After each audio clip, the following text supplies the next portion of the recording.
Hihilahin ka nila ng pababa hanggang mahulog ka sa kanilang dura. Umahon ka papalayo sa di nila abot.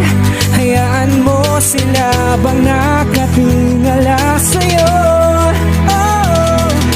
Hindi mo kailangan makinig sa karamihan, matutong magtiwala sa sarili kung kailangan. Patuloy kang lumakad, basta patas kang lumaban. Tumakbo, gumulong, lumipad o kahit pa gumapang. Ang importante dito ay patuloy kang umusad, kahit pati natahak na daan ay di masukat. At dadating ang araw ay bigla kang magugulat, andun ka na pala sa iyong minimithing pangarap.